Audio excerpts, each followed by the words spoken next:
Thank you so much. The man I'm talking about was not a Scrooge now. He was a kind, a decent, a mostly good man, generous to his family and upright in his dealings with other men, but he just did not believe in all of that incarnation stuff which the churches proclaim at Christmas time. It just did not make sense, and he was too honest to pretend otherwise.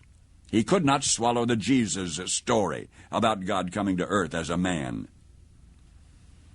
He told his wife, "I'm truly sorry to distress you, but I'm just not going with you to church this Christmas Eve."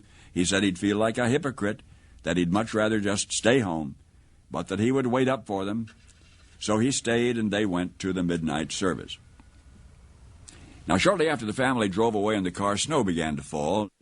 He went to the window to watch the flurries getting heavier and heavier. Then he went back to his fireside chair, began to read his newspaper. Minutes later, he was startled by a thudding sound, and then another, then yet another. At first he thought somebody must be throwing snowballs against the living room window.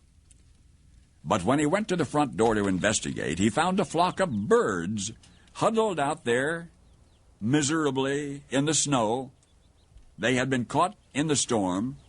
In a desperate search for shelter, they had tried to fly through his large landscape window. That was what had been making the sound.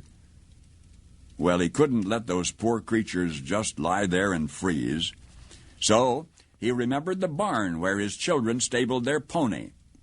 That would provide a warm shelter. All he would have to do is direct the birds into that shelter. Quickly he put on a coat and galoshes, and he tramped through the deepening snow to the barn, and he opened the doors wide. And inside the barn he turned on a light so the birds would know the way in. But the birds did not come in. So he figured that food would entice them.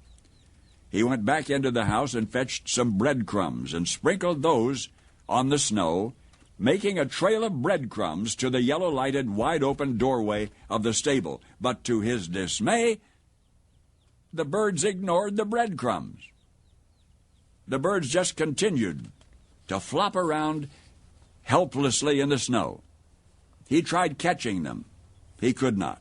He tried shooing them into the barn by walking around them, waving his arms, but instead they scattered in every direction except into the warm, lighted barn.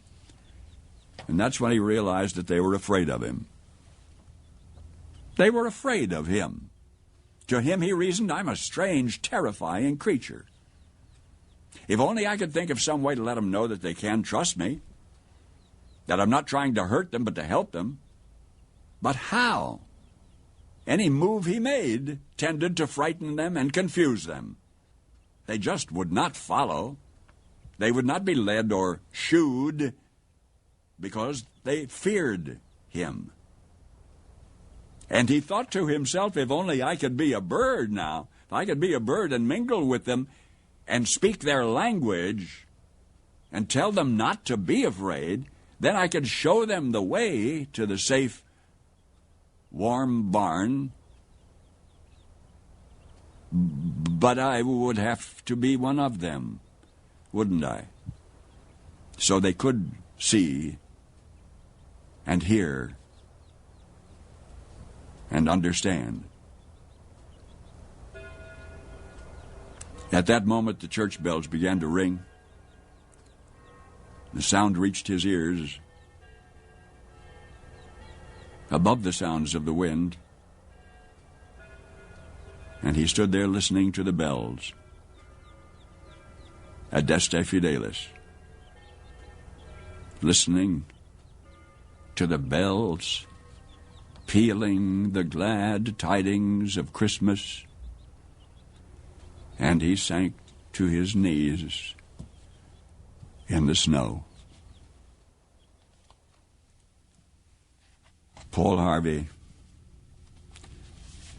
I hope for you and those you love, this will be a wonderfully Merry Christmas. In the moment he appears, and the light from heaven shines, I'll forget every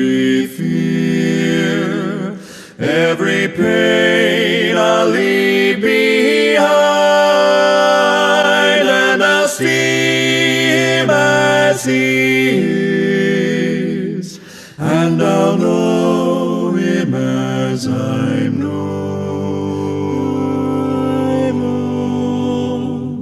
Every tear wiped away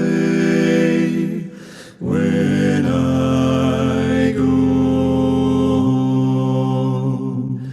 Ever present is the thought that a moment waits for me, when unworthy as I am, His glory I will see. I will empty all my praise before my Father's throne.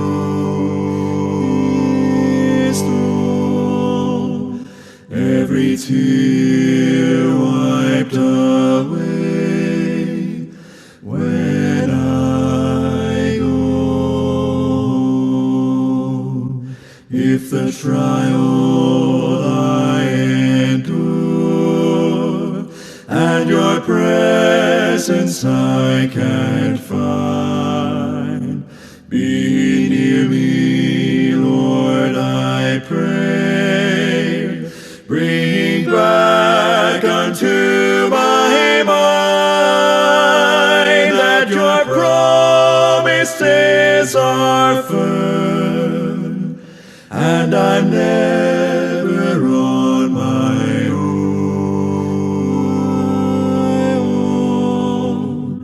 Every tear wiped away